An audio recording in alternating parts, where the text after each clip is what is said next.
Hai, saya Kitty Ruth Kirana, Gen Z, Master Kebijakan Publik dari Tsinghua University, China. Selamat datang di Komentar Kitty Kirana, ruang di mana kita mengupas isu publik melalui kacamata kebijakan publik. Komentar Kitty Kirana hari ini akan membahas reformasi Polri. Kata yang kedengarannya keren, janji yang sudah lama kita dengar. Tapi mari kita jujur, selama ini setiap kali ada kasus besar, ada korban, ada pelanggaran HAM, ada ketidakadilan, jawaban yang kita terima selalu sama. Polri akan berbenah, Polri akan reformasi. Pertanyaan saya sederhana, benarkah Polri bisa mereformasi dirinya sendiri? Atau ini hanya proyek kosmetik, PR politik yang dipoles manis? Hari ini saya ingin bedah tuntas. Dari ribuan pengaduan publik, tim reformasi internal Polri yang isinya Polri sendiri, posisi Kapolri yang tetap aman walaupun gagal, sampai peran Ahmad Doviri sebagai penasihat khusus Presiden Prabowo. Dan tentu, apa yang sebenarnya rakyat tuntut dan harapkan. Kalau kita bicara reformasi, kita harus mulai dari realitas. Komnas HAM mencatat lebih dari 2.000 pengaduan pelanggaran HAM pada 2024. Banyak diantaranya melibatkan aparat keamanan. Itu angka resmi, bukan opini. Kalau kita tarik ke belakang, sejak 2019 sampai 2024, ada lebih dari 4.400 aduan terhadap Polri.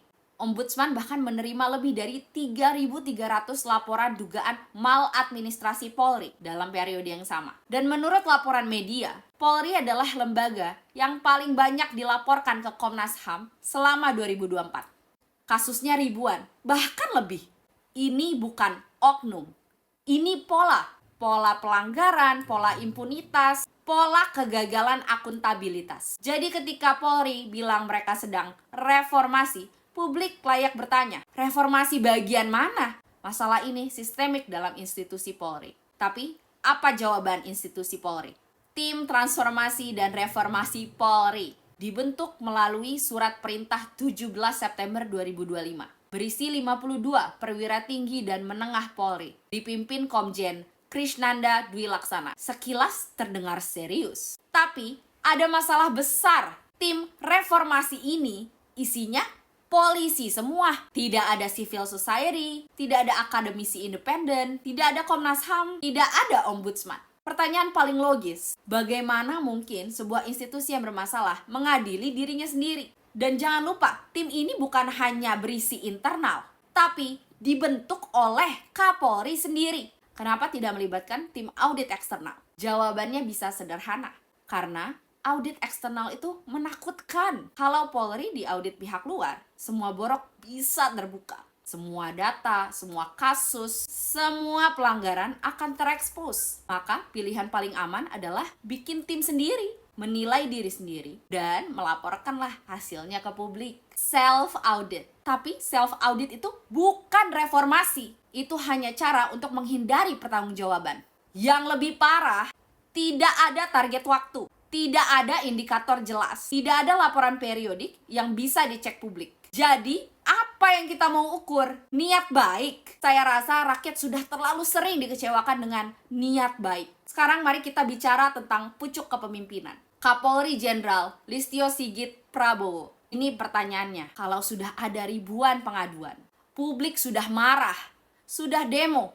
Kalau institusi sudah gagal berulang kali, kenapa posisi Listio Sigit sebagai Kapolri tetap aman? Secara hukum, Presiden bisa mencopot Kapolri kapan saja. Jadi, pilihan untuk mempertahankan Kapolri adalah pilihan politik. Apakah ini artinya Presiden Prabowo masih percaya pada Kapolri atau justru takut akan instabilitas jika mengganti pucuk kepolisian?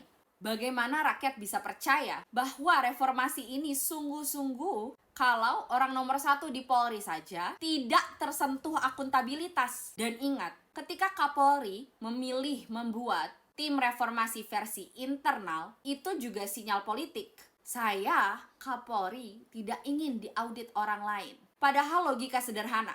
Kalau kita yakin kita bersih, harusnya audit eksternal itu bukan ancaman, tapi justru pembuktian. Tapi kalau kita sudah menutup pintu dari awal, publik akan curiga. Apa yang sedang disembunyikan? Akuntabilitas itu sebenarnya sederhana. Gagal, ya diganti atau mundur. Berhasil, lanjutkan. Tapi yang kita lihat hari ini adalah stagnasi. Tidak ada pengambilan akuntabilitas. Sekarang muncul nama baru, Ahmad Doviri, mantan Wakapolri, dilantik Presiden Prabowo sebagai penasihat khusus bidang Kamtipnas dan Reformasi Polri. Di atas kertas, penunjukan ini terlihat strategis. Doviri orang dalam, paham kultur Polri, pernah menjabat di banyak posisi penting. Tapi justru itu yang jadi pertanyaan.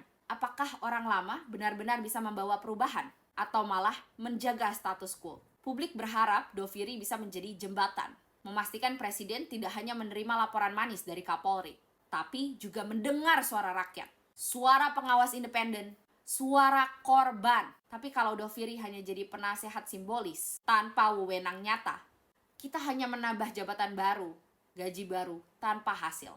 Apakah Doviri berani melawan arus internal Polri demi reformasi yang sejati? Atau dia hanya akan jadi perpanjangan tangan dari institusi yang hanya memakai label reformasi sebagai kosmetik? Pada akhirnya, harusnya Presiden, Kapolri, dengarkan rakyat. Rakyat tidak butuh jargon reformasi, tidak butuh tim yang penuh seremonial atau pangkat. Rakyat butuh 3 hal sederhana. Keadilan nyata, kalau ada pelanggaran aparat, ada korban, ada penyalahgunaan wewenang, kasusnya harus diusut tuntas, transparan, dan ada sanksi jelas. Pengawasan independen, tidak bisa lagi Polri mengadili dirinya sendiri. Harus ada badan independen dengan wewenang nyata, dengan keterlibatan civil society, Komnas HAM, Ombudsman, bahkan akademisi. Transparansi, data pengaduan harus dibuka. Berapa kasus yang masuk? Berapa kasus yang selesai? Apa tindak lanjutnya? Apakah rakyat puas dengan penyelesaian kasusnya? Rakyat berhak untuk tahu kinerja Polri. Tanpa 3 hal ini, jangan sebut reformasi. Itu hanya branding. Presiden Prabowo bilang ingin memihak rakyat. Pertanyaan saya, apakah membiarkan Kapolri gagal, tapi tetap bertahan, adalah bentuk keberpihakan pada rakyat? Apakah menunjuk tim internal tanpa pengawas independen itu berpihak pada rakyat? Reformasi Polri tidak boleh jadi proyek kosmetik. Kalau kita bicara hukum, bicara keadilan, maka Polri harus jadi institusi pertama yang tunduk pada prinsip akuntabilitas. Dan rakyat, kita tidak boleh berhenti bertanya. Karena tanpa reformasi yang nyata, tidak ada keadilan yang bisa ditegakkan. Ini bukan soal citra institusi, ini soal masa depan demokrasi. Ini komentar Kitty Kirana. Untuk konten kebijakan publik lainnya, jangan lupa subscribe, komen, like, dan share. Terima kasih.